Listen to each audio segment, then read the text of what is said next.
नमस्कार, मैं आशुतोष आपका बहुत बहुत स्वागत करता हूं वीडीएस लाइव के इस न्यूज़ वीडियो में। जानेंगे नियोजित शिक्षकों की आज की कई बड़ी खबरें। लेकिन खबर जानने से पहले आपसे एक अनुरोध है कि आप मेरे चैनल को सब्सक्राइब कर लें और साथ ही बेल आइकन को भी दबा लें ताकि आप मेरे वीडियो सबसे पहले देख सकें और वीडियो को एक लाइक भी अवश्य कर दें। अधिग्रहण को लेकर लिखा मुख्यमंत्री को पत्र। बिहार प्रदेश माध्यमिक शिक्षक शिक्षकेतर कर्मचारी महासंघ ने शुक्रवार को मुख्यमंत्री को पत्र लिखा है। महासंघ ने मुख्यमंत्री से कहा कि राज्य के 715 अनुदानित विद्यालयों को सरकार अधिग्रहण कर ले। इन अनुदानित विद्यालयों में काफ़ी सुविधाएं हैं। सभी स्कूलों में 5-5 एकड़ जमीन भी है जो राज्य सरकार के नाम से है। अब बढ़ते हैं दूसरी खबर की ओर। राशि भुगतान की डीएम से की मांग। कांग्रेस के प्रदेश महिला कार्यकारी सह पूर्व प्रखंड प्रमुख संगीता सिंह ने जिला पदाधिकारी को पत्र लिखा कि क्वारंटाइन सेंटर पर प्रति नियोजित शिक्षकों के सुरक्षा, जलपान व भोजन मद की राशि भुगतान करने की मांग की है। पूर्व प्रमुख ने कहा है कि प्रधान सचिव आपदा विभाग द्वारा पत्र जारी कर क्वारंटाइन सेंटर पर कार्यरत सभी कर्मियों को जलपान के लिए 100, भोजन के लिए 250 रुपये भुगतान करने का दिशा निर्देश प्राप्त हुआ है। अब बढ़ते हैं दूसरी खबर की ओर। हड़ताल के दौरान शिक्षकों के ऊपर दर्ज एफआईआर वापस। शिक्षा विभाग उन सभी शिक्षकों के खिलाफ दायर की गई प्राथमिकी को वापस लेगा जो हिंसा और तोड़फोड़ में शामिल नहीं थे। विभाग के अपर मुख्य सचिव आर.के. महाजन ने इस संबंध में प्रदेश के सभी जिलों के जिला पदाधिकारियों को जरूरी कार्रवाई के लिए दिशा निर्देश शुक्रवार को जारी किए हैं।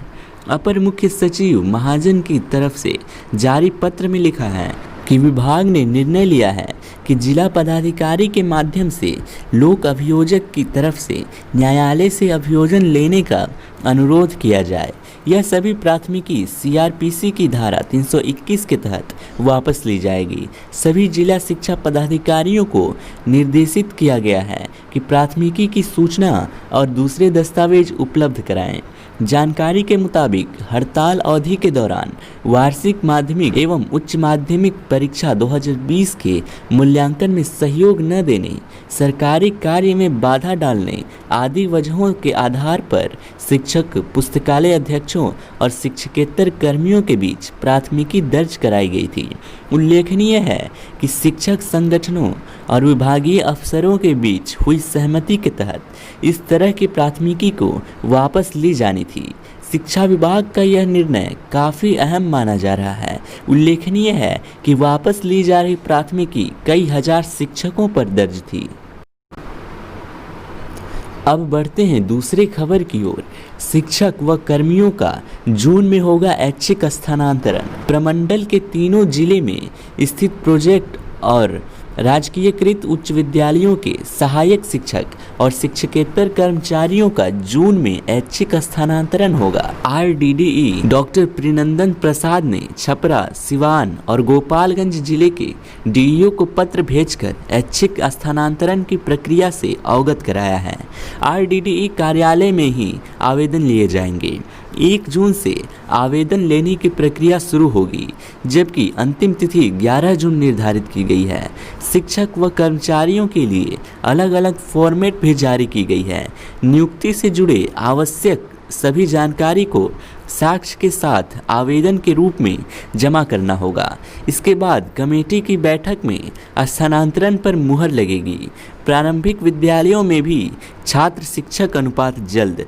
किसी भी विभाग में जून को स्थानांतरण का महीना माना जाता है। सब कुछ ठीक ठाक रहा तो जिले के सभी स्कूलों में भी छात्रों की संख्या के अनुपात में शिक्षकों की तैनाती की जाएगी।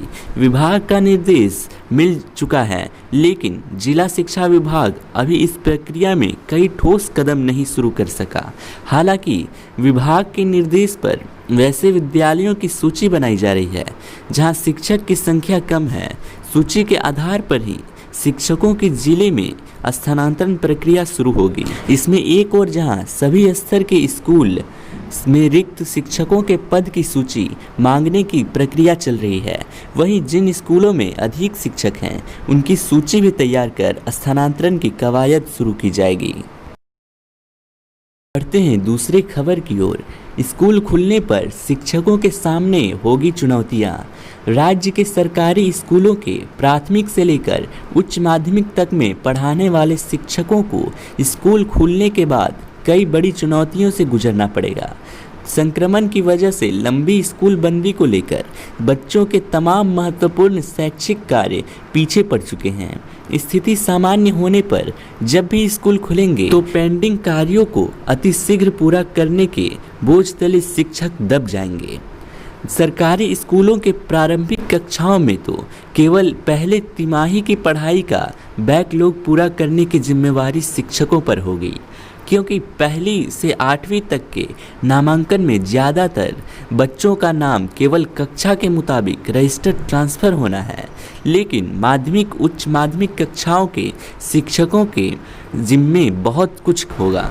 बच्चों की पेंडिंग पढ़ाई पूरी करना, 9वीं से लेकर 12वीं तक में बच्चों का नामांकन लेना, इसके साथ ही बिहार बोर्ड का भी कार्यक्रम जारी हो जाएगा और उसके मुताबिक 9वीं और 11वीं के बच्चों का नामांकन पूरा होने के साथ ही इनका बोर्ड परीक्षाओं के लिए रजिस्ट्रेशन कार्य संपन्न कराना होगा। इस चुनावी वर्ष में सरकारी स्कूल के शिक्षक पहले चुनाव की ट्रेनिंग में लगाए जाएंगे और अंत में चुनाव कराने में इनकी तैनाती हो जाएगी। इन कार्यों की वजह से ये बच्चों को पढ़ाने के लिए स्कूलों में उपलब्ध नहीं रह पाएंगे। शिक्षकों को चुनाव की ट्रेनिंग में जाने के पहले जनगणना का महत्वपूर्ण कार्य करना होगा। इन सब के बीच पहली बार राज्य भर के करीब 40,000 माध्यमिक शिक्षकों की निष्ठा ट्रेनिंग भी होगी। अब बढ़ते हैं दूसरी खबर की ओर। गर्मी की छुट्टी के सामंजन की मांग।